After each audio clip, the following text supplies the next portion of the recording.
Now, the rest of the story. Robert Harmon was a hat maker returning home to Portland, Maine from a business trip. His wife Eunice met him at the door, her expression grave. It was their daughter Ellen, the distressed mother reported. She'd had a mishap. Robert did not wait for an explanation. He hurried up the stairs to the 9-year-old girl's bedroom, but there, lying in Ellen's bed, was a stranger. Another little girl, it seemed, one with grotesque facial features, and in an all but unconscious stupor. The child whom Robert did not at first recognize was, of course, Ellen herself. The doctor did not expect her to survive, Eunice whispered, fighting back tears. The injury that had caused this occurred thus. Ellen and her twin sister Elizabeth and a classmate had been walking home from school through a public park. They'd been followed by a 13-year-old girl who, angered over something, now forgotten, began chasing them. Ellen's unwitting mistake was turning to see how far behind the girl was when at that instant a stone hurled by her pursuer struck her in the face, hard. Ellen fell unconscious, awakened in a nearby general store where her sister and friend had taken her. Her clothing was soaked with her own blood. A concerned customer offered to rush her to the town doctor in his carriage, but Ellen insisted that she would be fine, how wrong she was. When it became evident that Ellen could not walk, her two companions carried her home. She'd been in a coma ever since, and Robert Harmon, listening incredulously to the account of his daughter's misfortune, wept bitterly. Matter of fact, little Ellen did not die, and when she awakened from the coma 3 weeks later, she had no recollection of what had happened to her. The youngster's disfigurement slowly subsided, but she never did fully recover from the assault. Twice she tried to return to school, but found reading and retaining what she was taught all but impossible. And for the rest of her life, she was to suffer an astonishing array of lingering ill effects from that solitary injury. Pains, paralyses, dizziness and depression, frequent seizures associated with temporal lobe epilepsy. A lifelong invalid, she would call herself. And yet she would also confess, quote, "The cruel blow which blighted the joys of earth was the means of turning my eyes to heaven." Americans, the world over, in the nearly 200 years since that cruel blow was struck in 1837, its recipient would be hailed by millions as a messenger of God, as a prolific author, and even a prophetess on whose shoulders would be built the Seventh-day Adventist Church. For the girl who could scarcely read or learn ultimately became a revered Bible scholar. A woman who, until she died at 87, preached a gospel of good health. Good health. 200 years before her time, she was into nutrition, though she never enjoyed good health herself. Ellen Gould Harmon White. That's right. The one you know as Ellen G. White. Only now you know the rest of the story. And now the rest of the story. Ellen Gould Harmon was born on November 26, 1827 in Maine. Ellen's family were members of the local Methodist church. Ellen was 9 years old when she was struck in the face with that rock that forever changed her life. Ellen later said, "This misfortune, which for a time seemed so bitter and was so hard to bear, has proved to be a blessing in disguise. The cruel blow which blighted the joys of earth was the means of turning my eyes to heaven. I might never have known Jesus Christ had not the sorrow that clouded my early years led me to seek comfort in Him."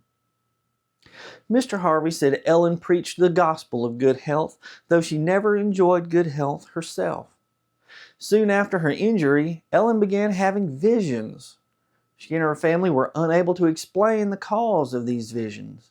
Ellen had horrible bouts of depression which lasted for months at a time. As Mr. Harvey explained, she had trouble with tasks that you and I take for granted. She often cried herself to sleep. In 1840, 12-year-old Ellen and her family attended a Methodist camp meeting at Buxton, Maine. Ellen later said that she had a conversion experience and felt at peace as a result of the camp meeting. In that same year, Ellen's family became involved in the Millerite movement, which was named after Baptist lay preacher William Miller. Miller shared his belief that the second advent or second coming of Jesus Christ would occur in 1844. Miller had been lecturing on this belief for about a decade, but it was transformed from an obscure regional movement into a national campaign in 1840. Ellen's family's involvement with the Millerite movement led to their disfellowship by their Methodist church. In 1842, Ellen was baptized in Casco Bay in Portland. Ellen later referred to this period as the happiest time of her life. She believed that her visions were messages from God. In March of 1845, newspapers nationwide published an article entitled "The Horrors of Millerism." Now, in this less than objective article, one witness mentioned being in the presence of a woman on the floor who lay on her back with a pillow under her head. She would occasionally arouse up and tell a vision which she said was revealed to her. They would at times all be talking at once, howling at the top of their voices. Some of them said there was too much sin there. Later in that same article, another witness said he was at a Millerite meeting in which a man named Damon was very abusive, called all other denominations liars, murderers, etc. A woman was present who pretended to have visions and who was blasphemously called the imitation of Christ. She was said to be from Portland. Her name was Ellen Harmon. Now, this was the first mention I could find of Ellen in newspapers.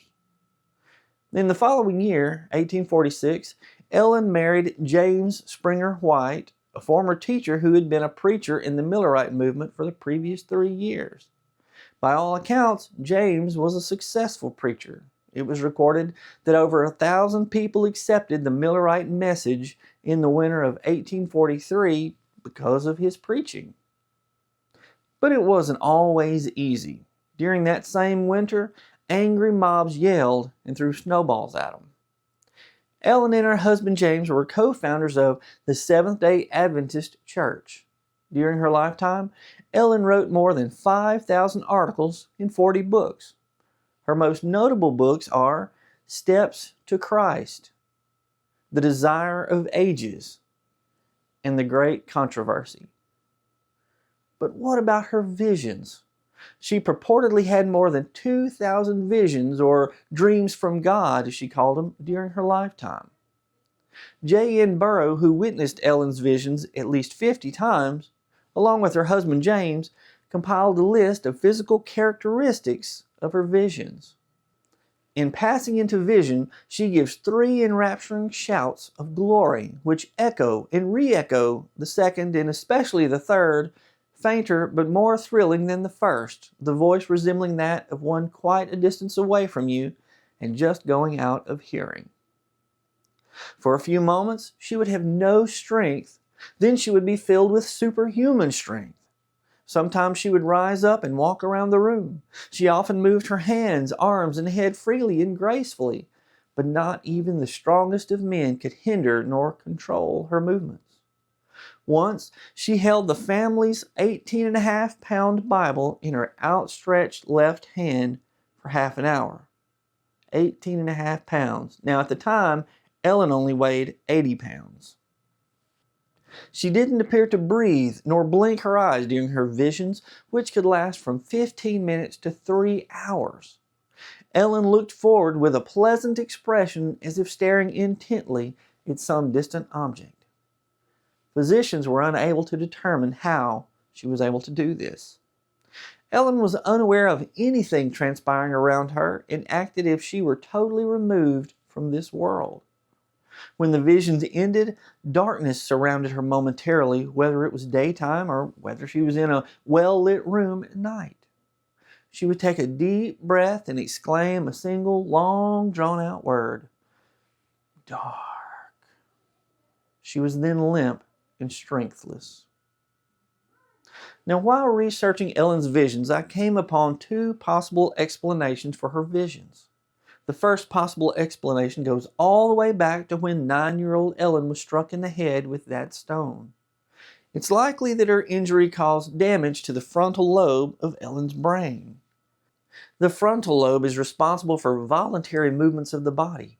complex sequence or multi-step movements such as wearing clothes or making toast, speech and language, concentration, memory, motivation, reasoning skills, inhibitions and judgments, planning and problem solving, regulations of mood and emotions, expressions of emotions and personality, and management of social behavior. Based on what all the frontal lobe controls, it's easy to see why Ellen said that cruel blow blighted the joys of earth. Today, her visions could be classified clinically as hallucinations caused by frontal lobe seizures. These seizures can cause hallucinations, along with other symptoms like dizziness, numbness, tingling, and a sense of fear or panic. They can also lead to abnormal behaviors like screaming, laughing, swearing, as well as sleepwalking, thrashing, and urinary incontinence. But there's just one problem with this theory. It sounds good. Most frontal lobe seizures last between 30 seconds and 2 minutes, but can last up to 15 minutes. Seizures that last longer than 5 minutes, called status epilepticus, are considered a medical emergency. Ellen's visions were said to last from 15 minutes to a few hours. Could this have been a string of seizures rather than a single seizure? The other explanation is that Ellen was experiencing what the Adventist pioneers refer to as the biblical gift of prophecy. When she died in 1915, newspapers referred to her as a prophetess. She's still referred to as a prophetess today. Were Ellen's visions caused by an injury to her brain, or were they miracles? What do you think? Now, I want to say a special thank you to Philo Close, Cindy S., Bite Me, and Snoopy Connolly. If you enjoy broadcasts such as this and you want to help this channel to improve, please consider joining. I'll leave a link to join in the description. I'm Brad Dison. Thanks for watching. And now you know the rest of the story.